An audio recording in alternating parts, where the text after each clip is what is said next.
in, everybody, to another edition of Kevin Figures Out His Voice. This is Sad Times, and as I just said, my name is Kevin. I'm your host. Thank you so much for listening. If you have never been here before, welcome. Come on in, have a seat, and just let me give you a little primer. Sad Times is a show in which each week we have a kind and generous guest who comes on, and he or she talks about times they were upset, sad, angry. They talk about very difficult times in their lives, because we at Sad Times believe that these, while they are not all the same, we all universally go through very difficult times, and we try to foster a environment in which these stories can be told. Not with judgment, not trying to solve them, nor trying to diagnose them, just to allow the story to be told so that you, wherever you may be, and listening to this, may hear something that helps you feel a little bit less alone and maybe allows you to open up about some difficult things that you've gone through. So that's Sad Times. Again, thank you. Please, please, please subscribe. And also, we do have a website. It's sadtimespodcast.com. I left the www off because Brent kept making fun of me. So just sadtimespodcast.com. There you can listen to all the episodes. You can be a guest on the show. You can fill out a form. We can let you know how it works.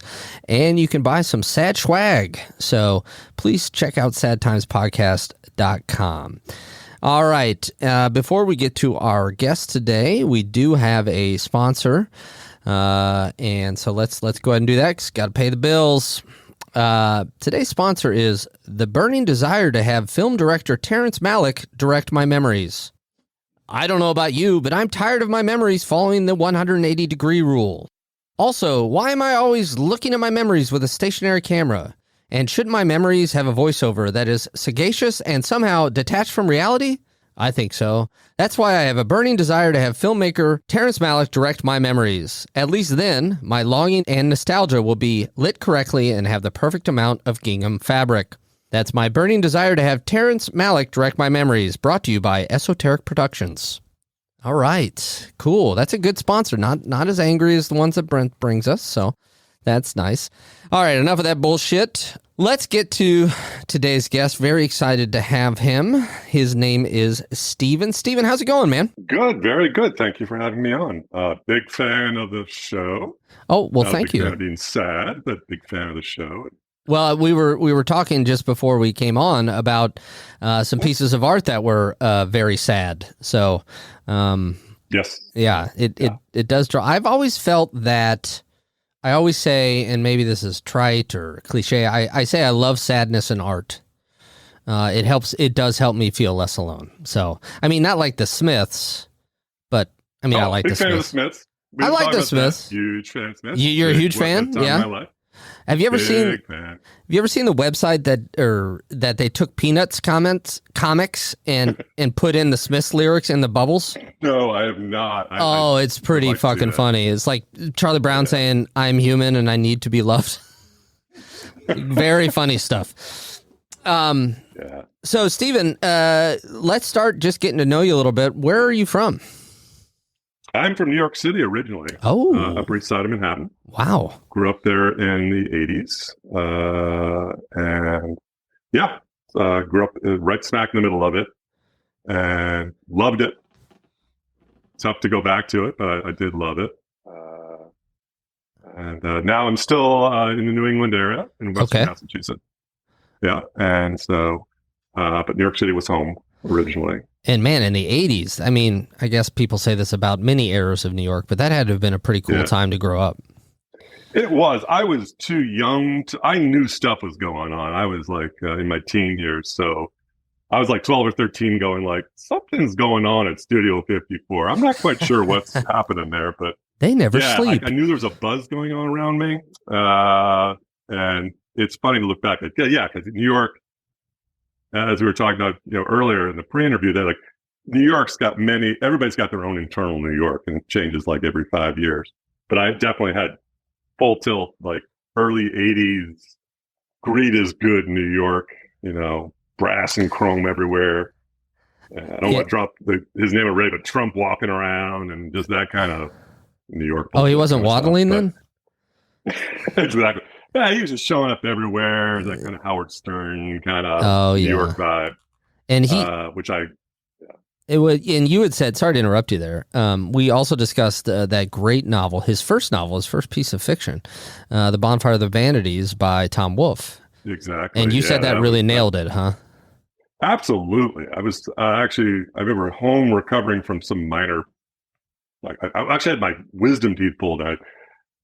Again, post anesthesia, reading Bonfire of the Vanities, going, yeah, this guy gets it, and just that's a book I need to reread. Yeah, Oh man, but it's very much that era. Yeah, just lots of conspicuous consumption. That hasn't changed, but yeah, right on. And so, what did your parents do? My dad was a neurologist. Wow. Old school doctor, like he came up in the 50s and 60s, private practice, solo practice, very, very good physician, very dedicated to his craft, loved by his patients. So I grew up in that sort of medical environment. Mom was sort of the classic homemaker, raising the kids. You know, yeah. So my mom didn't work. She quit work actually after she had kids. Very sort of classic story. Like she worked for CBS actually for a while. Oh, really? Yeah, the secretary. Oh, wow. And she's got stories too. Like that's the other thing. She comes out of that Mad Men era. With Mad Men. Yeah. Yeah, and she'll tell you she's like she had to leave New York or leave the CBS rather because she's just like it was nuts. And are they both? Did they both grow up in the city as well? They grew up in Brooklyn. They were first generation born Americans. Both grew up in Brooklyn. And the classic story of cross the East River, come to New York, get a deluxe apartment in the sky, and living that dream and fulfilled that and loved that. My mom's still in New York. My dad passed away several years ago. Oh, I'm sorry to hear that. But no, thank you. Crossing Brooklyn Ferry, like Brooklyn's own Walt Whitman. Yep, exactly. Yeah. So for them that was like the dream. And they had a very clear vision of like, we're going to be either in the city or not. And they didn't want to do the suburban thing when everyone was sort of fleeing the suburbs. So I thank them for that because I got full tilt for Upper East Side New York life. And it was different then, very different. And there was definitely neighborhoods and it was a great place to grow up. Yeah. Did you know your neighbors? We'll get it. Yeah, I was going to say, that's the weird thing. It's like, as I look back on it, it was a very self-involved existence. You didn't really know your neighbors the way I do now, or your community around you. Everything's at your doorstep, but nobody really knows you. And growing up with that sense of I walk out the door and I'm anonymous, I just took for granted. I assume that's what everybody had. And although that can be great, that can also, for me at least, not fulfilling to, just be a random guy on the street. Though I do still love doing that. It's great to get back there and just vanish. Right. Nobody looks at you. It's very ironic that a place with so many people can foster so little of a feeling of community at times. Right. Yeah. Yeah. I mean, there are definitely tight communities there, but it can also be, talking about sad times, a very lonely place. And I know people still there who have everything, but are really lonely. Like it's trying to find those connections can be really, really tough unless you are constantly pushing and reaching out and trying to find those connections. Why do you think that is? Sorry to interrupt you. I think it's just with the compression of everything. Everybody is so busy and I'd say scurrying, but you're moving from point to point. You're on point. You got stuff to do. And when I'm in New York for a week or so, I get back into that mode of like I'm got things to do. I don't have time for this. It's like, I mean, New Yorkers are great, and I don't want to start trashing New Yorkers, but that growing up with that attitude of like, oh crap, I don't want to get involved. I see something ahead. Let's just keep moving. Yeah. Where I can't imagine that happening up here. Something happens, like everybody just they stop. Where's up here? They stop. Yeah. Oh, up here in Western Massachusetts. I bet it's fucking beautiful there. It is actually finally a gorgeous day, but yeah, I've been up here for 23 years. So I always say I finally went native many years ago, and love it up here. Except February, that's just like nuts. It's just. Do you get like tons of snow? We do, strangely enough, with so far with the planet burning down and climate change, we seem to be getting more snow. It feels like we're getting wetter weather here. Our summers are more like Seattle. We get this kind of wet. Oh, really? Winter. Yeah, it's changing up here. I've definitely seen a change. We used to get more droughts. We get these like cold, wet summers now. At least now, who knows what will happen? Like, burning embers will start falling from the sky, I'm sure, any moment. But don't look out your window. You might see one now. Exactly. And lots of just more dramatic storms. And so when a snowstorm happens, it will suddenly 12 feet of snow fell today. Like, that didn't used to happen, but that kind of stuff. But yeah, we're definitely four-season kind of tourist destination. Skiing's a big piece of it. So yeah, we get weather. And I love that. And growing up, did you have any siblings? Yeah, I have a brother who is 4 years younger and lives in New York still. Oh, okay. And he's the opposite. He stayed in New York and did the pursue the New York dream, which lots of pluses and minuses. I can see that how sometimes I think it's very tough. He's got 4 kids in New York. And in New York. Wow. Yeah. You talk to him next. Oh, okay. I'll be happy. Hey, I heard you're Steven's brother. I hear you're sad. Just like all of us. I'm kidding. Yeah. So you grew up on the Upper East Side, and your dad was a neurologist. Now, this is going to sound like a dumb question, but can you just really break down what a neurologist does? I know it's a quote unquote head doctor, but what type of things did he treat? So yeah, everything from the shoulders up. And spine, head and spine, any neurological diseases. Classic things being like multiple sclerosis, Parkinson's disease, all neurological issues. And so that was his focus, and he loved it. He was passionate about it, and never could see retiring. Like, it was just his complete world, which was wonderful. Like that, he was that driven, passionate doctor who really cared about his patients. I'm sort of moving on with it, but he was like that. He would give out his home phone number. So we were used to getting interrupted during dinner for patients calling, and he'd make house calls, walk around with a little black bag. I mean, it's something like this kind of retrospective romantic vision of what a doctor it's so wonderful to hear, because, not many people like going to the doctor, and especially, I imagine, a neurologist, because of what you're dealing with. And so if you have somebody who sounds so welcoming and so happy to be there, that's got to rub off on the care and everything, right? Oh, absolutely. Yeah. His patients adored him. Yeah. Did Oh, go ahead. Neurological issues. No, I was just going to wrap up that answer. So yeah, any neurological disorders, dementia, Alzheimer's, etc., those kind of things. Okay. Did he, you being the oldest, would he say to you, Stephen, I want you to be a doctor, or how was that something that was understood, or kind of, was that ever thought to be, I'm going to pass this down to you? Yeah, never ever said directly. And, but he would take me on his rounds when I was a kid on Saturday morning, because he worked Saturday mornings. He would take me to the hospital. I grew up sitting in nurses' stations, that was my whole but most of my childhood, like Saturday mornings, going to the hospital, hearing about his patients, sort of strangely feeling very comfortable in a hospital environment. So it was never said, but there was definitely implied give and take, where I knew letting him know that I wanted to be a physician made him very happy. And that kind of leads us, and I know it's going to lead us into more talk about that, but yeah, it was never said directly. But you did let him know that at some point, Dad, I'm gonna be a physician, or that's what I'd like to be.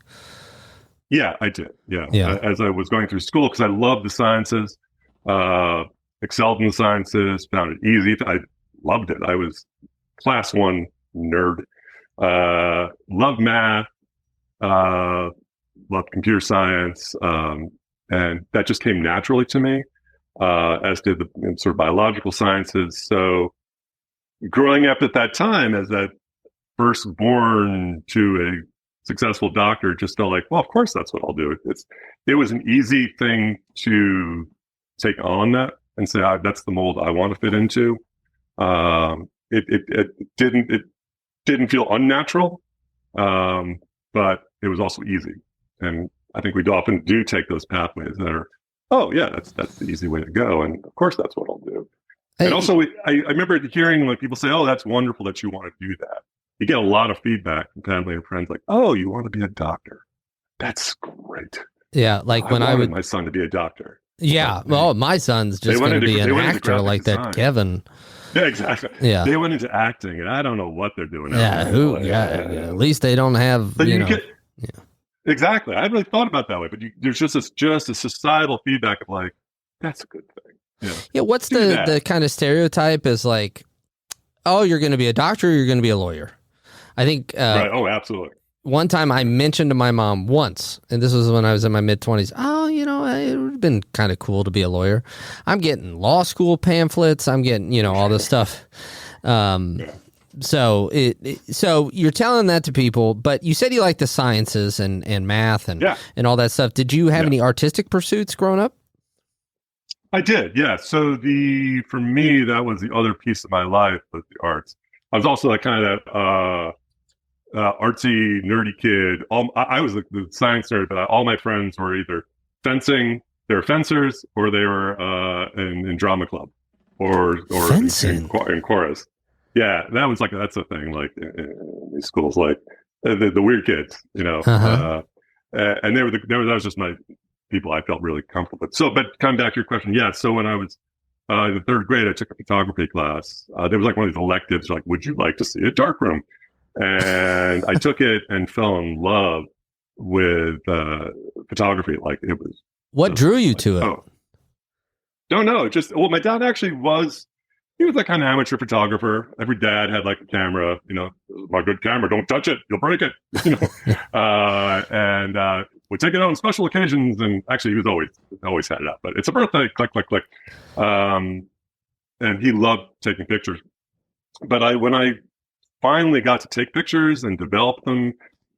And it's a kind of old story. Now it's all like chemical darkrooms are actually retro hip now, but to do that slow motion process, take the shots, develop it, learn how to take the film out of the camera properly, develop it, that whole process. And at the end, you get this image that it just hooked me immediately. It was just like, oh, yeah, I love doing this. And I never really put it down after that. So then my parents were really supported that. They really nurtured and supported the arts, which was good. They really believed in that in music. That's always so good to hear.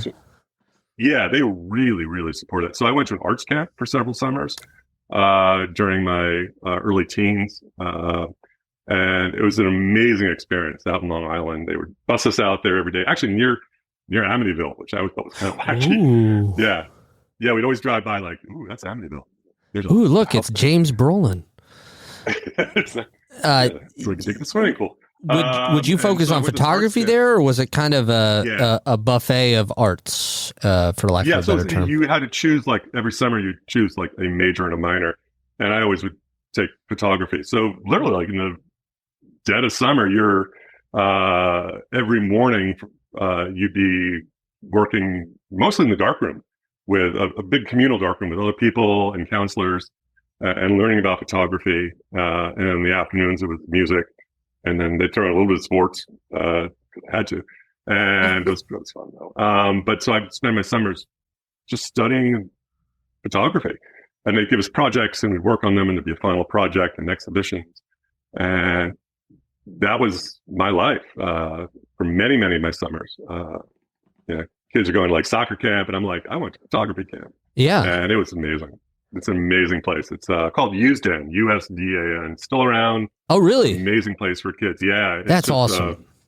Yeah. And because it was kind of cool because the bus would pick us up every morning. And it's just a bus full of, I love saying it, but it's like nerdy art kids. Mm-hmm. Kids studying writing, studying music, studying ballet, photography, obviously, and like just all the arts crammed into a bus. And the bus ride was like 2 hours about an hour and a half each way. Wow. So you're just hanging out with just the kids you want to be hanging out with. all the kids got beat up, basically. Did you feel at home with that group of people? Absolutely, yeah. They were kind of my people. And, yeah. It was a very progressive environment, still is, and that was very formative. That's awesome. So that just kept going. Like they just kept going. Photography, and then, after you got done with that camp, how did you keep going with photography? It was always just I was playing around with it during the year, between summers. It wasn't sort of all the time, but it was just always. I always had a camera, always photographing and documenting. I think it was the documentation thing that got me. I loved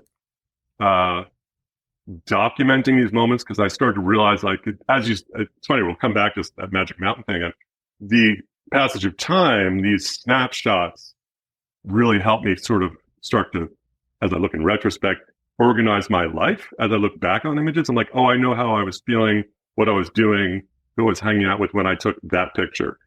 Like they became these kind of like thumbtack moments. Like, oh yeah, it's like sense memory almost. Yeah, it actually is, because I've got a lousy name for names and places, but a photograph will tie me to that, like some people say a smell will. I can definitely go back to images and go, I know exactly who I was at that moment when I took that, and I'm not that person anymore, and all those people are different, and yeah, it helped me sort of see I organize things, but also just I love documenting, also making images that people liked. And then I carried that on through college. And that's where it really kind of blossomed. All 4 years. Okay. Well, I have to say, Brent, this is why I always say we should just do away with the arts. You hear me say that all the time. It offers nothing good. It makes no money. Yep. Okay. But you also almost parallel track. You've fallen in love with photography. You have this community of people, meaning the other kids who go to this camp. You just love it. I love the way that you just described documenting and the fact that it kind of puts your life in order and you can go back and be like, hey, this reminds me of this, that, or the other thing, right? Not just a literal, oh, that was when we stood in front of that amusement park or whatever. And that's fine. I don't take a lot of vacation pictures for that reason. Yeah, as soon as someone says, take a picture, we're standing in front of blah. And I'm like, no, I don't want to do that. It's just a bunch of people standing in front of that. Right. And if someone shows me, I shouldn't, but when someone says, I just got back from Venice, let me show you my pictures. I'm like, what do you think? Do you go, oh no? I'm like, yeah, just. That's a real death in Venice. Thomas Mann joke. Thomas Mann joke. Callback. Boom. We got a callback already. Yeah. So that's interesting though. You don't take, so like if you're on a trip with your family, you're not always taking photos and such. No, I'm taking photos at the weird moments. Yeah, I love the offhanded, not kind of the caught you at a weird angle, or I love like the real connection moments. Often, like if it's a dinner or if you're with people, and if it's just the setting is secondary to me. I want to capture the people and the time and the place. Monuments, forget it. I have no point of that. I don't understand. Well, actually, so we did take my family to the Eiffel Tower, and I was like, I don't know what to do. Like, I mean, yes, it's the Eiffel Tower. I get it. Yeah. But, okay, I'll snap a couple pictures. Don't make me pretend like you're holding the Eiffel Tower in your hand. Oh, God. Because I will lose my brain. You're out of the family. Yeah. But yeah, when we were traveling, those pictures of my kids in off quiet moment, that's the stuff that I love. Something that's capturing a person. Yeah. Eventually switched to more portraiture. And I love, that's really what I love. And when we get to portraiture, I mean, the way you just described that, right? Not about the monuments, not about, what maybe a lot of people think about for photography, but about the quiet moments. And we're going to get into it here shortly, but I've loved hearing you, the little bit I have heard you talk about photography and, your process in portraiture, but we're going to come back to that because I think it's really great. But you had told your dad that you're going to be a doctor. And so correct. You're on these parallel tracks. They told the whole friends, my family. Yeah. It's just kind of, you tell your friends, they're all like, oh, you're going to be a doctor.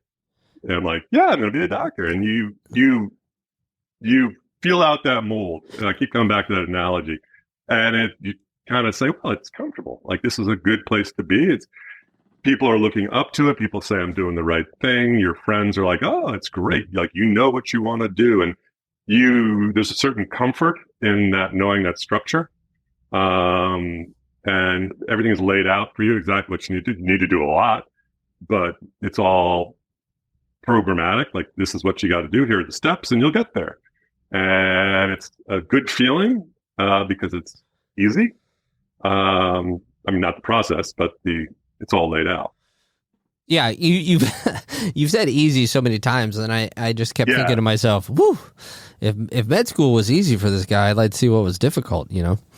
No, med school wasn't, because we can talk about that too. But it's like, it's like running a marathon. You're like, well, if I do this, I run 5 miles, 10 miles, 15 miles, and train for it. Never run a marathon, but I know you're a runner. You can get to it, and it's a challenge, and it's hard. But you can Google, how do I run a marathon? Yep. And you can do it. And that's the easy part. Like, there are people there to tell you how to do it. You don't have to exactly find right. your own way. Yes, exactly right. And so you go there, and you went to undergrad, and then where did you go to med school in New York City? Yeah, I came back to New York for medical school. Okay, yeah. And you're still, which was a little tough. Yeah. Why was it tough? Back. Well, I was at college up in New Hampshire. It's a very rural existence, and it was sort of in a different way. It got me away from that New York centric idea of life. I was like, oh wow, there are communities, and there are people who are slowed down, not as high paced. You can slow down to enjoy life and still live at a really, really good quality of life. And it took me a while to come down, to slow down, and it was hard for me to recompress and get back into that New York existence after 4 years in New Hampshire. And part of the reason I live here now, I'm up in Western Massachusetts, very rural, and that was transformative, those 4 years. Right, and you were I imagine by the way you described it, full on New Yorker. I believe you say full tilt. Were you surprised? Like, oh, I actually do enjoy this quiet and rural. Yeah. I can't say that word. Atmosphere. Rural juror. Yeah. I think it was that shock of, like, honestly, again, it's the story often told. I grew up thinking there were like 9 stars in the sky. Not kidding you. Like, I just thought like there's just like 9 stars. And I remember the first time we really went out on a clear night. We're walking on the golf course. I'm like, guys, first of all, there's a lot of stars, but what is that cloud that's like that vertical band running through the sky that just won't go away? And they're like, dude, that's the Milky Way. And I'm like, just won't go away. Like, yeah, it's what is that cloud? It's just, what is that, like, pollution? They're like, no, that is the galactic plane. You're like, oh. And then, you're 18 and just go, oh, I get it. That's pretty heavy, man. I'm really, really tiny, and just didn't know that, that kind of thing. So it's that pollution. I love that. Things. Yeah, and also that first time I think that was there was a solar flare that same fall, and we got to see Aurora Borealis. You saw the Northern Lights up in New Hampshire? Yeah, it was just one of those weird times where it actually came down a little bit enough where we could see it. And those little things that, like, I didn't know that stuff happened in the sky. Yeah. That has to be jarring. It's kind of those moments. Yeah, it's got to be. Yeah, I know. Just mind sort of just like slow down, take a look around. And also, I was always, referring to as like, well, I'm going back to the city. And then my friend from Midwest was like, what's the city? I'm like, New York, of course, New York. And they're like, we don't call it that. I'm like, oh, we're really kind of, it's like that a classic New Yorker ad. It's like Manhattan, Hudson River, and then like Midwest and California. Yeah. So it's kind of like, and I don't want to be bashing on New York. Like, welcome to Stephen bashing on New York. But I did love it there. It was just to give me a sense of like, oh, there is a life beyond this very metropolitan, compressed lifestyle. And it was mind opening. Yeah. And also meeting people from all over the US and the world. Was really transformative. It was a really special time. Well, and it's interesting. I don't know if you caught it. I did it earlier in the conversation where I said, you grew up in the city, or I said something like that. And I am very much from Illinois. And when I first went to New York, people were calling it the city, and I was hot pissed. I was not happy about any of it. And now look at me doing it. I mean, I hear what you're saying, though. But you go back to New York City, which is just a city, one of many, for med school. And again, we were talking earlier about how it's kind of A to B to C to D. It's going to be difficult, but if you follow these, what were the first years of med school like? Really, really tough. I mean, tough for me to compress, I don't want to say compress, but to wrap my head around, because I love the sciences, and I was a computer science major in college. And I love the sciences where you were applying formula and you were applying reason and as you're saying, getting from point to point. For example, in computer science, you can get from point A to point B in a million different ways. Some are elegant, some are inelegant, some are sloppy, but you can get there. It's a creative process. And I sort of didn't realize that I loved that creative process. You would use your programming code and your knowledge to work your way to a solution. When I got to med school, it was like, no, there's only one way from A to B, and here's what you need to memorize. It's memorization. And still pretty much is. I mean, this is the body of knowledge. You see these symptoms, think of this disease. Boom, we're done. Memorize that, spit it back. It's very sort of, ingest it, regurgitate it on the exam. There's no creative thinking. And I don't know why, but that sort of caught me off guard. I was surprised to see how much it was just rote memory. So it was a tough 2 years because it was just, there was no, I know medicine's not necessarily creative, but that lack of creativity, that lack of is there another path to get there, surprised me. There's the right answer and the wrong answer. And that's pretty much it. And that's the way medicine should be, unless you're in research and exploring. But that was tough. That was tough to just say, oh, wait a second, this course, learn it, spit it back. This course, learn it, spit it back. That's the first 2 years. That's the book learning years. So those are very, very tough for me mentally, just to kind of say, wow, this is really interesting. I mean, it's interesting, but it's just like ingest, repeat, ingest, repeat. So did you feel, I'm sure can be that way too. Did you feel you were like missing something, even if you had photography on the side or whatever you were working on outside of photography? Did it feel a bit overwhelming? Like, oh my gosh, is this what I've signed up for? That type of feeling? Yeah, exactly. That was exactly it. And it's funny because when I first got there, I tried to start a photography club. They were like, "Yeah, we're going to build a dark room downstairs." There's no time for that, and then I get it. There's no time for that, and it was that turning off all those other creative pieces. Going from liberal arts education, and where I was studying the sciences, but I'm also studying the arts and studying and meeting lots of interesting people, to just one track was very tough for me personally. It was tough because I saw a lot of people around me thriving in that, or at least appearing to thrive. And it was very harder than I expected to turn off that creative piece and just focus. So that's where we get to that. Yeah. Well, how did you deal? Well, how did you deal with that? And then did that come to a head at some point? Yeah, so I did. There was sort of a crux of a moment. So the first 2 years are those book learning years. And then the second 2 years are called your clinical years, where you're actually out on the floors and you're working with people. And I'll get back to why those are actually better years. But after the first 2 years, I was just so feeling that maybe that mold that I had taken on was not right. But you've come so far and you've been in that mold that you start to feel like suffocated. Like, I guess I don't know what else to do because I've accepted this mantle of responsibility. I've been on this pathway for so long that I don't know how else to think. I don't know how others will think about me if I step off this path or even think about stepping off this path. And it's certainly something I couldn't bring up with friends at medical school because they were like, dude, what do you question? Like, because you start to realize maybe they're doing it, questioning it too. But as soon as you question they're kind of, what's wrong with you? Stay on the path. Don't get off the path. Oh gosh, yeah. And also then you feel a guilt to being given tremendous opportunity by your family, especially as his firstborn. Like, you've been given all this education, you've been gone this far to say, no, I want to be an actor. No, just kidding. Like, no, I want to trash it all. That's a big deal. Yeah. And the guilt, and you feel that you're disappointing and letting down everyone around you.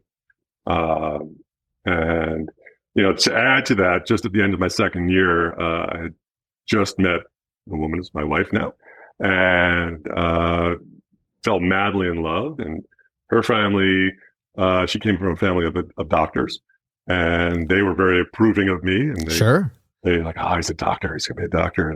And I was like, I'm putting everything and everyone I know of losing everything, and everyone around me, including my girlfriend, and that it was so it did come to a head. It was the first time I ever sort of experienced that paralysis.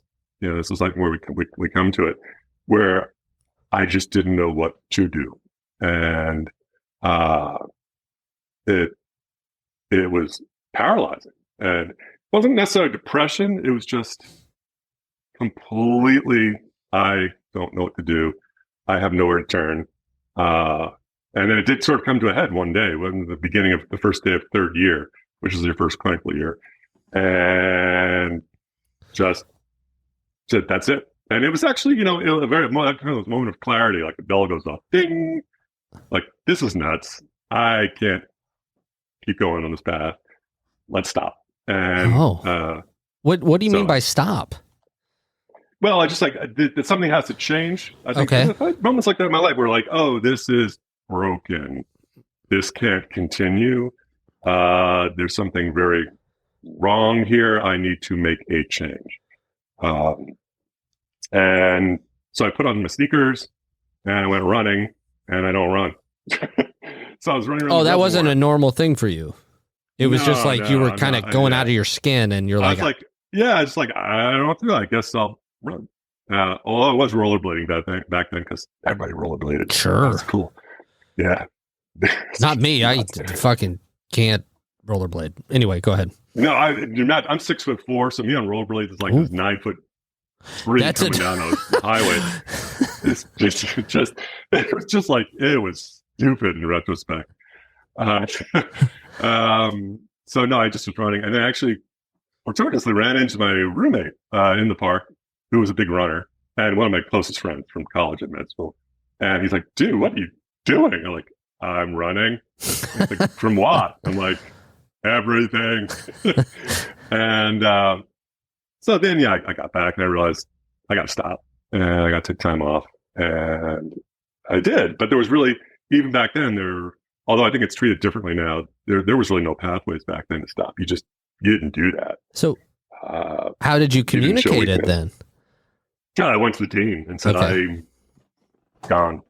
And I said, I may want to come back. And he said, I don't know if we can let you come back. Nobody's ever done this. Or people do it, but they just, back then, they're like, this is very irregular. People don't do this. And I said, I need to. And so I took a year off. And I did this while my parents were away on vacation. So I couldn't reach them. Okay. So I really didn't have many people to talk to. I did reach out to my one living grandmother, and I feel bad, looking back. She's in her late 80s. She doesn't need me calling, going, I'm leaving. I'm her oldest grandchild. Oh, but actually, on our side. And I said, I'm dropping out of med school. There's just dead silence for a moment. And she said, I'll buy you a car. Go back. What? A car? And I was like, I remember thinking, that's, at least comedy will give you some relief. Because I just remember thinking, my whole life has come down to me getting a car. Like, you show him what he's won. It's a brand new car. Your very own Price is Right. Med school. Exactly. And it's like, no, I think I won the donkey. And and I God bless her. I remember thinking, no, that's not the answer. But yeah, I do need to take time off. And how did you let your girlfriend know? And you said that you just met her off the bat. Yeah. She had some inkling that I had other interests and difficulty with the whole med school process. So it was not a shock. The hardest thing was coming up to visit her parents, because we would frequently visit on weekends. And I just got to know them like 2 or 3 months before, and tell her parents that I was leaving med school. And again, they were amazing, just amazing to say, Stephen, you just, take the time you need, whatever you need. They were really open to it. Oh, absolutely. In a way that I just, so much to learn from to parent. That's the way to be, because I was, 22, 23, and I've got kids that old now. And that's why if my daughter brought home the guy, like, I'm dropping out of school, I'm like, I don't know about this one, but I've learned that, like, that's amazing. For these parents who were very, very, not conservative at all, but very rock steady, kind of, grew up in the 50s, very sort of nuclear family, walk the straight and narrow, do the right thing. They're just like, you take your time and figure it out. Did he, and often when we, you open up like that, it does lead people to then open up right back. I mean, did he share anything similar in his experience that you were kind of surprised to hear? Yeah. I've often reflected upon it. I don't think he grew up in a generation apart from me, and you couldn't show weakness like that, or you were not allowed to show vulnerability. When he was coming up in the 60s, lest you be labeled, and outcast and put outside the box. And I think that he also had difficulties and times of sadness in his life and questioning things where he just pushed it down, which I think a lot of people are told to do or were told to do. So he reached out to me in a way that was like, I get it and I understand. Didn't share exact reflections of him having those same experiences, but he was very sympathetic in a way that told me, yeah, he had also had some tough times, and was very supportive. And then when did you tell your parents? Oh, as soon as they got back, and they were accepting, very confused by it. I don't think shocked or surprised, but kind of that confused parents thing where they're like, well, let's just see how this goes and they'll work it out. How you doing, son? Everything okay? Want to have a catch? To their credit. Yeah, exactly. A little bit. To my dad's credit, I adored him, and he was a wonderful person. He did take me out to lunch and just say, I did the right thing. He said, are you okay? Are you safe? Which, but that was very important. Yeah, that's great. We did have a heart-to-heart where I had to say, like, no, I am fine, but I just need to figure out stuff. And it's okay if you can't help me figure that out. But I think they were confused by that. Because we touched on, like, when we were talking beforehand, like, their view on therapy was very negative. That was a definite sign. Yeah. Just sort of I'd grown up in an environment where, do you hear about so-and-so? He's being a psychiatrist. Like, you just didn't talk about it. Yeah. Shh, don't tell anybody.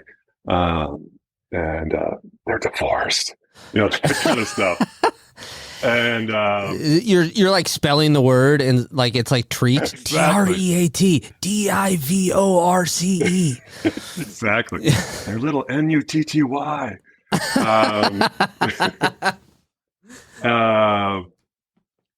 So when I told them I was going to get into therapy and see a psychiatrist, they're just like, why are you doing that? Like, because you don't have the answers, and that's okay. Yeah. Like that, I think that was the issue. Like the fact that they, especially my mom, felt very, something was taken away from her. Like she couldn't have the answers. I'm like, no, you're not supposed to have these answers. I don't expect you to have the answers. And so I got into short term, sort of like this, therapy, sort of like a crisis therapy. And it was wonderful. It was just to have the opportunity to talk to somebody and no judgment and really open up. and allow you that space to figure out what's going on. Because obviously it's, you're figuring it out. They're helping you to figure it out for yourself and guiding you through that. And how long were you in therapy there? It was a short term. It was only a few months. And honestly, it was just because the insurance only covered for that long, but it was long enough to the point where at the end, I'm like, I think we're done. Like, okay. like we kept setting up appointments. And it's funny, I've always asked people, how do you know when you're done? And it's like, you kind of know it. It got me through that crisis, Sure. sort of that paralysis of knowing what to do and what to do next, and gave me the confidence to use that year really, really well to help me figure things out. And that, like, that was also part of the requirements. Like, if I wanted to come back, they did require that. But so at first I was a little shocked that I needed to do that, but I really enjoyed the process. I mean, not enjoyed, but like it opened up my mind to the fact that, wow, a lot of people are suffering. A lot of people don't talk about stuff. It's okay. Like, it's okay to talk about the stuff and help you figure it out. So it was a very good thing for me. And because I said, I came out of this household where it was looked down upon. Like, even psychiatrists were looked down upon. I think that was just the nature of the beast of my dad being a neurologist. Yeah. Yeah. Neurologists don't classically, at least in the classic sense, didn't really kind of get along with psychiatrists. I don't know why. They just did they come to fisticuffs? Being very just exactly. kidding. Come on, I'll fight you. I'll fight you down at the bar. Yeah. Speaking of New York, Brent just started snapping, doing sharks and jets over there. That's the West Side story, Brent. We're talking about the Upper East Side. Gosh. The shrinks versus the neurons.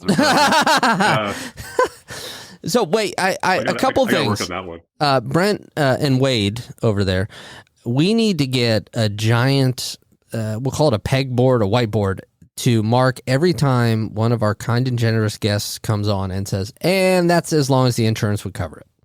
Because I hear that really? Bullshit all the time. It's fucking maddening. Yeah, right.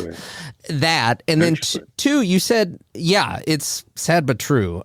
You said that they require that. Do you mean that the med school, for you to be able to come back, they said that you needed to go speak with someone? Yeah, that was part of the deal. Okay. Yeah, there's like, if we're even going to consider letting you come back, you need to kind of talk to somebody, and I'm sure that, and like get clearance, quote unquote. And but and as I talked to this guy, it turns out there were a lot of people before me, a lot of people who had done the same thing, who were just trying to figure out their life, who'd been on this treadmill towards a goal, and said, I need to stop, but I don't know how to stop to get off so I can think about it if I want to get back on it. But no one talked about it. And that really bummed me out. Like, that fact that it was like, I was sort of given the impression I was the first one to ever do this. And as I talked and asked, they're like, no, lots of people do this. And even the psychiatrist was like, yeah, this happens all the time. So in a way, it added you're just trying to figure out your life. To the stigma that you may have felt, or the shame, if that's the right word, because you did not know that, oh, this has happened before. And that's no judgment on the people who didn't say it. But if it would have been more of an open dialogue about how it had happened, how this has happened before, that might have helped your transition. Oh, absolutely. And I figured, and it's funny, I haven't thought about it in a while, but I did find a small community of other people who had gone through that, and I met with them, and we just sort of hang out and go, yeah, I mean, nobody wants to talk about this, but it's it's okay to stop and take a breather, figure out what you need to do next. And I think things have changed a lot. This was the 80s. I think obviously a lot of schools have now focused a lot more on mental well-being, and definitely it's a very different environment. But that was them. And that was my experience. Yeah.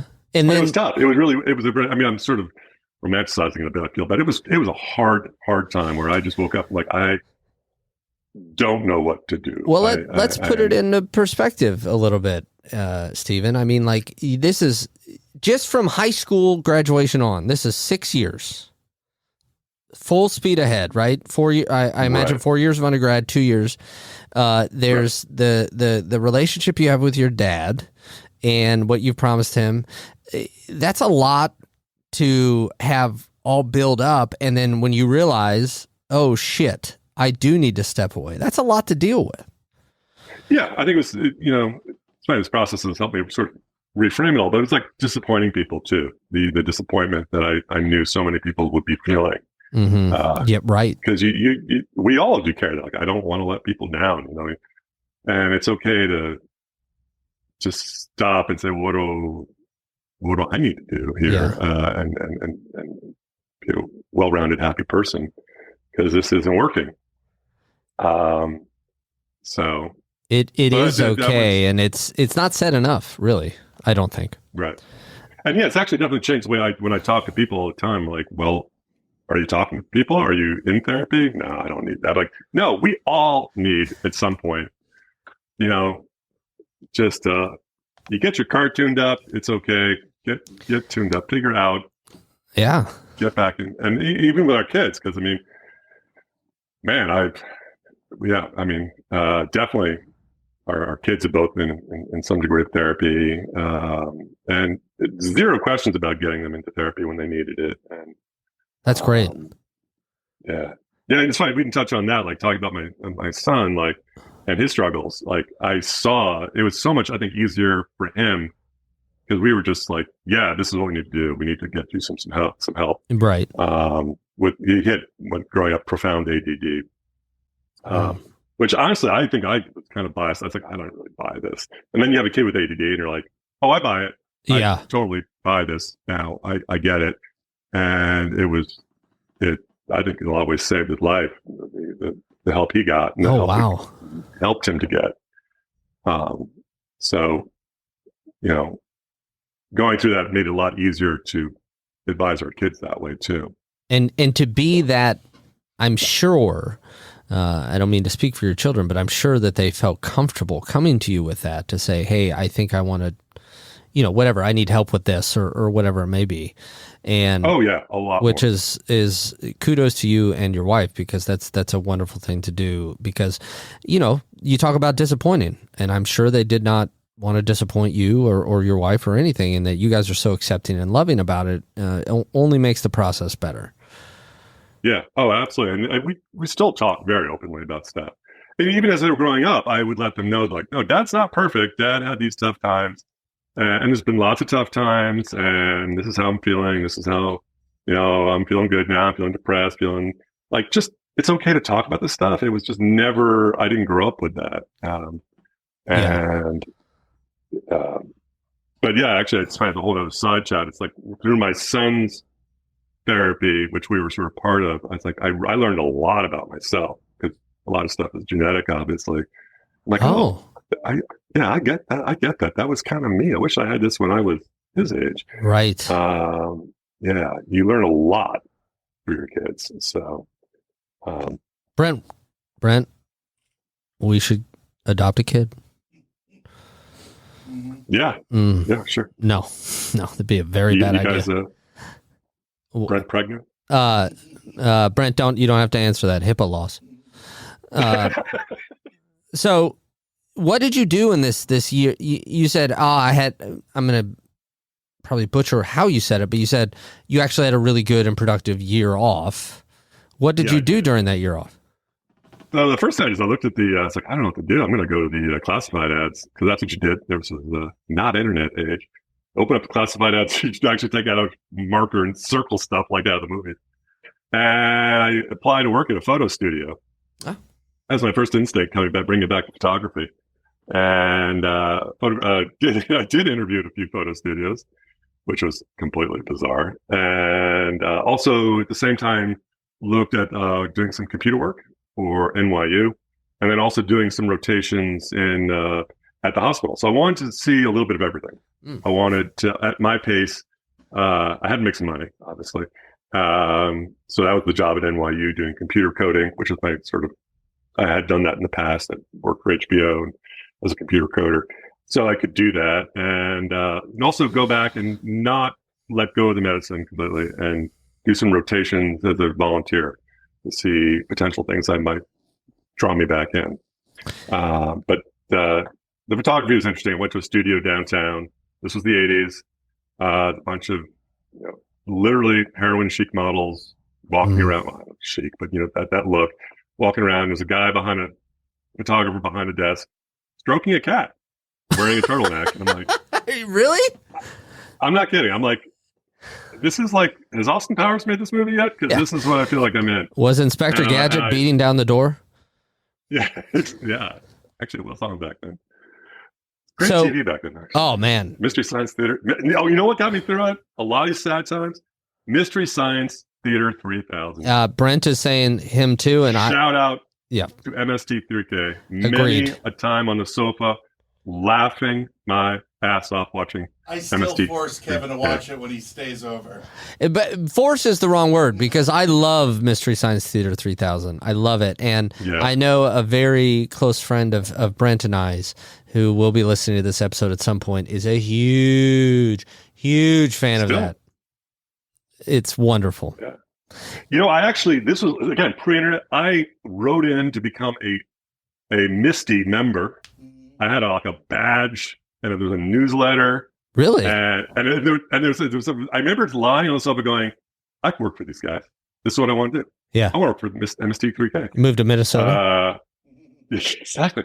That got me through a lot of sad times. That show, that's funny. I haven't really thought about it until now. Humor, man. Humor's the shit. I love that show. Yeah, and that will come up again. Like, humor kept me going a lot, and watching a lot of comedians too. Back then. Yeah. So let's transition to a lot of the photography. Forrest Gump taking over there for a second. So you went back to med school. You graduated and became a physician. Is that correct? Correct. So yeah, I can wrap up that year real quickly. I did discover I did like something in medicine, and that was radiology, which is the photography. Oh, medicine. And I actually went back really excited by that. And that's great. So then I powered through the next 2 years after taking that year off, and then did pursue radiology. And that's what I do now as well. And that does move forward happily. Still a very long pathway, because that's another 2 years of med school, 4 years of residency, a year of fellowship. Now I'm 33. Wow. And getting my first job. So yeah, that's a marathon. Yeah. This is a dumb question. Really dumb question. No dumb question. There's a few. There's always an exception. Yeah. Radiology. I mean, are you looking at X-ray? What exactly does that mean? So the classic is, the X-ray. Like when you think of an X-ray of a chest or looking at bones. And that's like invented in 1895. Conrad Brinken involved invents X-rays or discovers X-rays. And so it's all imaging, anything that is imaging the body. And that's classically X-rays, but of course now includes, magnetic resonance imaging, ultrasound, nuclear medicine imaging, PET imaging, anything where you're imaging the body. Okay. So I'm a body imager. The inverse of my dad, he did everything neck up. I'm shoulders down. So body. You guys make the whole human. We make, I make everything below, all the dumb stuff. Is what I'm interested in. All of me. That's kind of weird. All the so musculoskeletal imaging, lung imaging. I do a lot of women's imaging, and I do love that. That did pull me back into medicine, but it was that photography piece. It was like, and a little bit of the ADD-ness in medicine. It was always like, and I have no problem with like talking with patients and meeting patients, but it was always just kind of, let's figure out what's going on. Let's tap on their chest. Yeah. Let's get an X-ray and figure out what's going on, because I got things to do. And I realized that was my piece. That's where I fit in really, really well, because the radiologist is the photographer, the consultant, the lighting expert for the doctor. We're a doctor's doctor. We help the doctor work with the patient. I love that, doctor's doctor. Like that role. Yeah. Yeah, much like a pathologist or anything where you're a specialist. You are being sent. You're helping a doctor to treat a patient, and it's very piecemeal work. Like, let's see something, a case, work on it, move on, and that's where I fit in naturally. I really enjoyed that. God bless the interns. I think and we need more internists. That day-to-day care is a real specialty, and it's being lost. But I knew it wasn't where I fit in. So that's what drew me back in. It was the imaging piece. Okay. So, That's great. You take the year off, and it works out. It in some ways works out really perfectly. It brings you back to what you originally did, but also keeps the home fires burning for photography. And so you mentioned a few moments ago when we were talking about MST3K, comedy, and how it's gotten you through a lot of the sad times. You had told me, no, I heard this in an interview you did with somebody else. You talked about you would have a long commute and you would listen to a serious channel of stand-up comedy. Is that right? Yeah. So that was another tough time in my life where my first job up here in Western Massachusetts, not by our own fault, but the group kind of fell apart. And within a 2-year period, I had to find a new job. And we loved where we were. So the only job I could find was about an hour away in Albany. And so I had to commute every day. And I never planned on being a commuter, just hated it. So I commute every day, give it plus or minus 2 hours. And the only thing I could find to get me through it after I'd done like Audible books and listening to lots of radio was Sirius Satellite had just started up. And they had a comedy station, Raw Dog. And I would just turn that on and leave it on the entire time and started really finding certain comedians just really making me laugh, just belly laugh, just saying, wow, they really get it. And I realized I really, really love comedy. I love comedians. Yeah. And comedy's definitely seen ups and downs through the decades. I mean, I know it was the 90s and it was down, it was up and down, but comedy was coming back up 2005 or so. And they were getting me through the day like no other. And the really good comedians, and they were going to ask me names. I can't think. I'm just. Oh no, no need. But because they just really, really, really tore me up and helped me a lot. And I could see in their comedy, the good ones, they were also speaking from a place of pain and sometimes sadness. Sure. There was those comedians that were, I know we sort of talked about this a little earlier or beforehand. It was about art, mental illness, creativity, and seeing those all build together and what a complex dance that is. And I was like, this is really fascinating stuff. So what as photographers kind of come back into my life at that time, I just started reaching out to comedians. I just started emailing them. Really? Cold emailing them saying, love what you do. If I'm in New York, can I photograph you sometime? Gratis, just for the chance to meet you. And a lot of them said yes. The first one being Kevin Meaney, who was a wonderful, wonderful comedian, and very welcoming. And we worked together, I photographed him, and he helped open the doors for me to meet other comedians, get me into clubs, to photograph in clubs. I want to point how, sorry to interrupt you. I want to point out how cool it is that you did that. That you're going through your own tough time. You're listening to comedy. You're learning, oh my God, I love comedy. And then you're like, oh, and not to put words in your mouth, but it's like, I loved, and we talked about portraiture earlier. I love photography. And you're like, you know what? I'm going to reach out to them because what's the worst they can do? Say no? Exactly. I think that's cool as hell. Yeah, a lot of people just wouldn't respond. A lot of people say, no, I'm too busy. Thank you for your reaching out. But I just kept trying. Because, we're all at work. And then you're like, oh, I got 5 minutes. I'll send an email. Sure. I'll reach out to the comedy seller, see what they say. What's going to happen? Yeah. And then comedy seller said, yeah, come on by. I'm like, holy crap.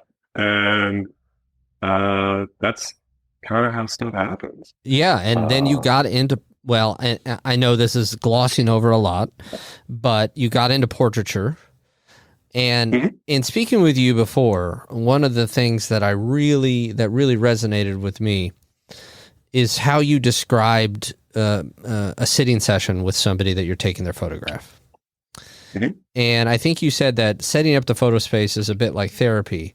Take us through a little bit how you kind of do that. What a session with you is like. Yeah, so it grew out of me not knowing how to do it. Photographing people always terrified me throughout most of my life. I mean, really, I didn't like actually photographing people until my 30s. And then I it just, something changed. I just said, wow, this is a lot more interesting. A good photograph of a person. And when this comedy thing was starting to click in gear, at one point I said, let's go big or go home kind of thing. I rented a studio in New York for a week, got a hair and makeup artist, and said, okay, let's do this. And kind of made it up as I went along. And at first I was just kind of directing a lot more. I was telling people what to do. I thought we had to have loud music on. And I had this vision of like what a photo session was supposed to be. Again, very Austin Powery. Yes, no. And it's like, and within 5 minutes, I'm like, that's stupid. That doesn't really work. It's like, well, what do I want to do? I was like, I just want to talk to people. I want to figure out what makes them tick. So as I did more and more sessions, I realized the good pictures I was getting, but obviously edit, and you obsessively edit after you've done a shoot. Like, where was the good moment in that story or that shoot? It's like, when they were talking about their childhood, when they were telling me something, a funny story, that's when that shot happened. And for me, it was very overused word, that organic moment of when they were real and authentic. And usually with a smile or a laugh or even a very serious look. But when they were telling me something about themselves, that's when the picture for me happened. So I just started focusing on that more and more. I'm like, wait a second, you're going to sit down. I'm going to sit down. We're going to be face to face, about 6 feet apart. Camera's going to be just about below my chin. I'm going to be looking at you, but try to look at the camera. And I had a little clicker remote, and let's just talk one-on-one. Like, I'm looking at you right now. I'm just like, there. Well, not there, Kevin. You can smile a little bit. I'm just, there. Exactly. He's smiling. For those listening at home, he's smiling. But first time for everything. Kind of thing. Yeah. And I was like, it became this talking back and forth. And at the same time, I'm also starting to discover and listen to podcasts. I'm like, wait a second, they're doing the same thing. They're being, the good ones are being authentic and talking and telling real stories. It's not shtick. It's not, shtick has its place, but it's weird. It all kind of gelled together, like this storytelling, comedy, authenticity. That's where real stuff is happening and the interesting stuff is happening. And I could speak that through photography. And I started to get good responses. People say, I really like these pictures. Like, no one ever photographed me quite like this.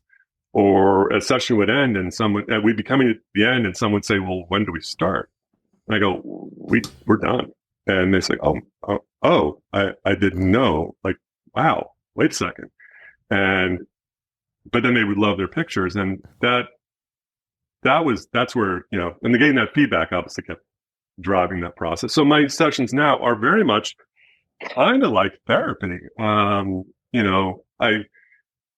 I do much better. If someone is completely cleaned up and says, just take the damn picture, I'm going to smile, take it, I got 5 minutes, it's not going to work for me. And I'll tell them, like, look, that's not how I typically work. I'm happy to do that for you, but that's not the process. I need, even when I do corporate work, I'll do a lot of corporate shoots, which are great because we'll go through like 30 people in a day. It's like, I need 15 minutes at least for someone to kind of settle in, look at me, talk to me, tell me your job here. How are you? You're a corporate lawyer? What's that like? Yeah. And sometimes it doesn't always go well. They go, I hate it. My life is living hell. I'm like, okay, smile, click, we're done. Thank you. So, I hate it. But yes, those authentic moments are much better, and that's what I'm seeking. And so, for someone who in medicine went into an area where we have very little patient contact, typically, I ended up in an area in photography where I'm very one-on-one, talking to somebody. So it strikes me too that the way that you just described that, and the passion that you have for it, and authenticity, it made me think of how you described your dad as a doctor. Oh wow. He was somebody who was always receptive and welcoming people calling the house. Somebody who loved his job, just loved it, and his patients loved him. And it's the same type of passion that I'm hearing here too, and the ease and that where you get to the end of it. When do we start? Oh, we're done. And they're like, what? And very much like going to the doctor, I think some people don't really like to be photographed, but if they get through a whole session or almost the whole session, and they're like, oh, we're almost done? Oh, wow. Yeah. This was not like pulling teeth, you know? So I think that's really admirable. Okay, so we've come to the point in the podcast where Kevin almost made me cry there. Oh, I just teared up. Oh, well. Yeah. Oh, Right, shit. Could you smack Kevin there for a minute? Oh, don't give him any ideas. No, that was really beautiful. I don't mean to take away from the joke, but that was really, I think we just made a breakthrough here. Yeah. Oh. Wow. I never really thought about it that way. It really, wow. That's how it struck really, me. Really sweet. Yeah, that's really, really cool. Yeah. So in a lot of ways, it's about talking and being real. And, and it's when we didn't do this in the prep, but like I have had some photographic sessions where people just, I think, come back because they just want to do the talk piece a little bit, which is kind of cool. And it's happened twice now, which is actually really sad. I have a very good friend I was photographing for a headshot. And then literally the next day, young woman, next day, she had very, very advanced disease and had to go through a lot of treatment. And so I captured this moment just before her world came crumbling down. And she just reached out to me a few days ago and said, I'm ready. Like, let's do the next chapter shot. That's great. And that's really, really, really moving. So it's taking me some really emotional places. Yeah. And, even if it's pictures that don't get not used, for someone to capture that moment in their life where they're on top of the world, and the next day everything collapsed, was very, very, very unreal, but also very touching that, like, wow, I got this moment, and now she's going to come back and wants to revisit and say, okay, now it's a year and a half later, things are finally starting to come back together. I'm ready. I'm ready to be for another shot. I'm so happy to hear that. I was very worried that was going to end a different way. So I'm very happy to hear that she had just reached back out to you. Yeah, it's weird. This is a good place to discuss. I actually have had a few people come in. Good friends have brought their parents in and said, we don't have a great picture of grandma, and everything's great right now, but she's like 93. And grandma came in and I was like, so why are you here? And she's like, you're taking my obit picture. And I just went, oh wow. And she was like, no, don't worry about it. This is cool. Like, I want you to do this. And that's really, again, I'll get teary. Like, that's some really, really powerful stuff. When someone says that to you, it's like, no, that's what I'm here for. You look a little stunned. No, I think that's really lovely. And and it's those places that someone is so trusting, say, no, I want you to do this. And you feel obviously like, well, I better get them in focus. It's not always, I better do this right. It's a lot of pressure, but wow, what an honor. Now, what an enormous honor to do that for somebody. So you have those moments. And then you also have the comedians just coming in, doing their stuff and silly stuff and corporate stuff. But the cool thing is I've met so many interesting people from all walks of life. And the common theme is everyone's got this story. And a lot of people are in a lot of pain. And a lot of people are asking me how they get through it. Particularly comedians. I haven't done it in a while, but when I was going through comedians, wow, all personality disorder, all on the spectrum, all medicated, Yeah. And no one asks for that kind of lifestyle. Very few people go, I want to be a comedian when I grow up.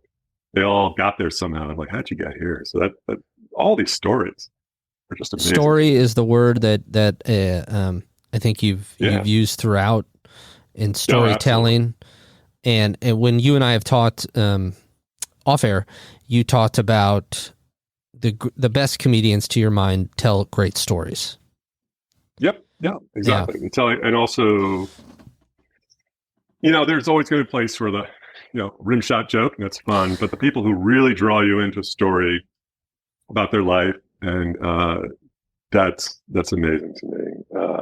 And who are turning it into not and not just a laugh, but something we can all look at and acknowledge the insanity that life can sometimes be, the craziness that it can be, the pain that everybody's feeling at times.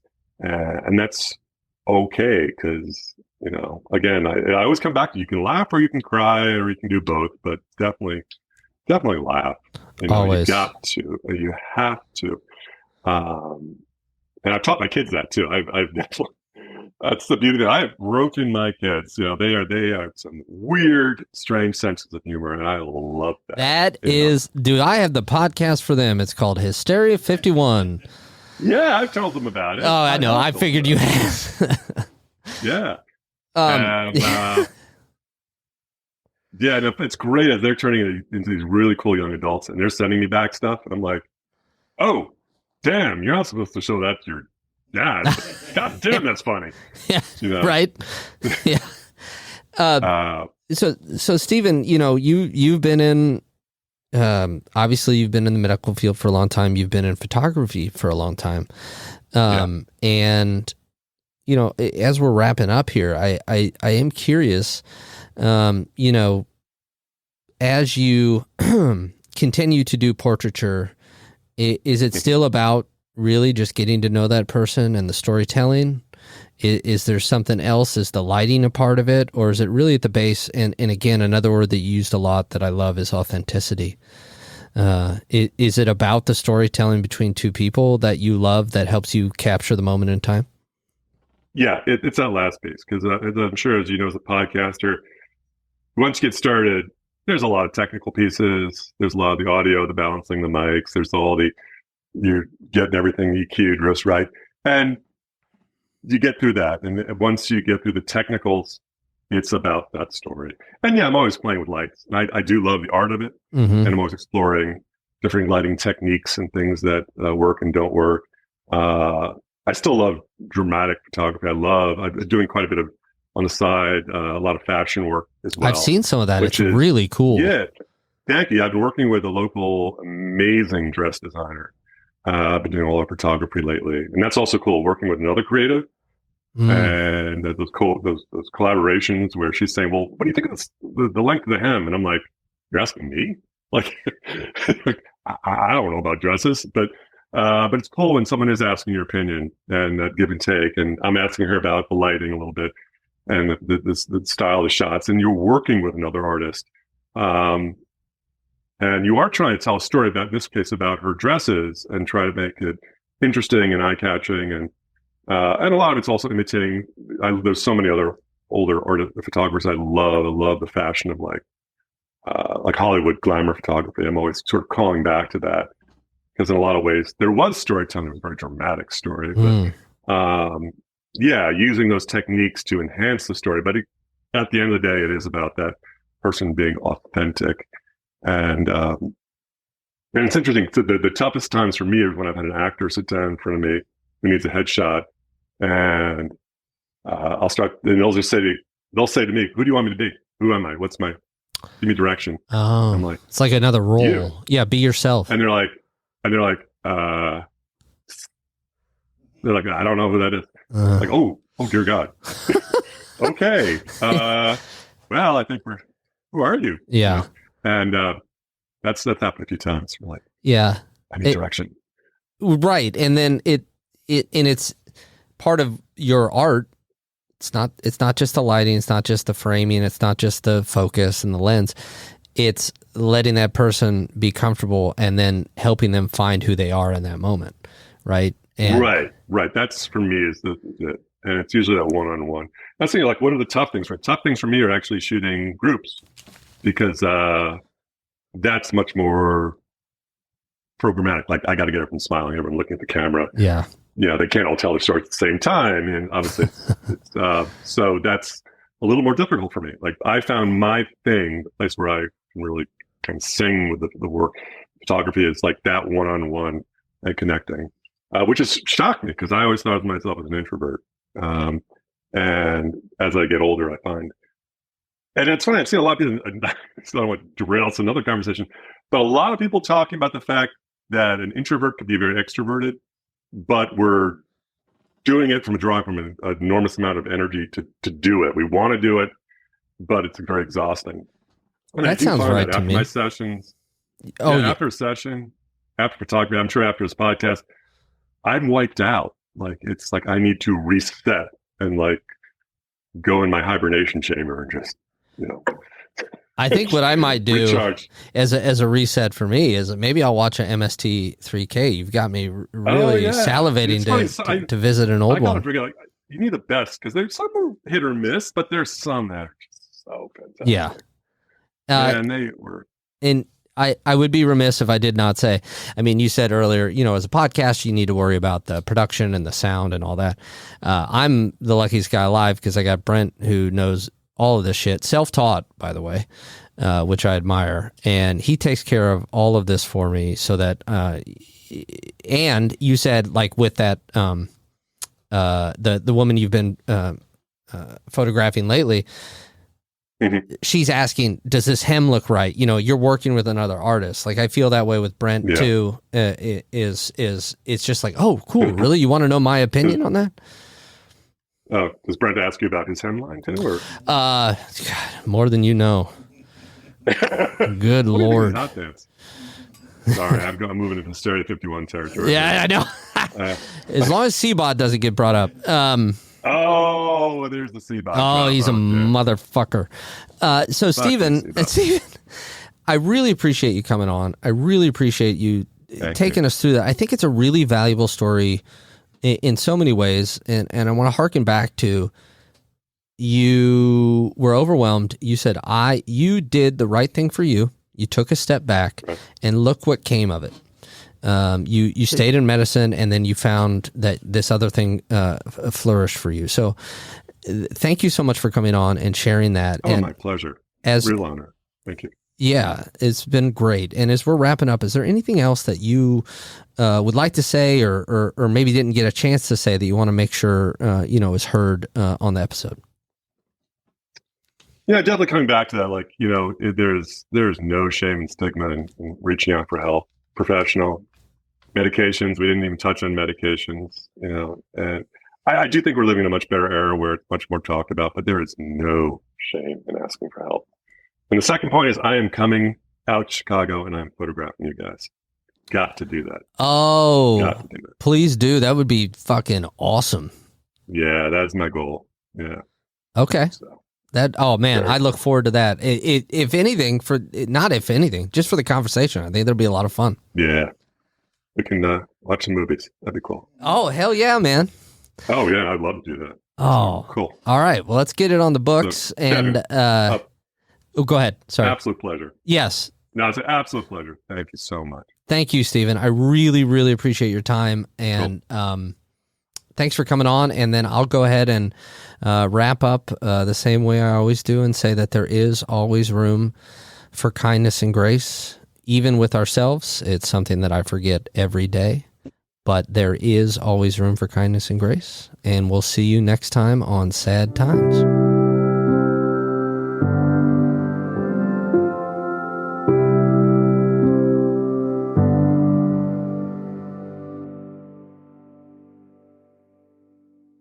You've been listening to a Fourth Hand Joint.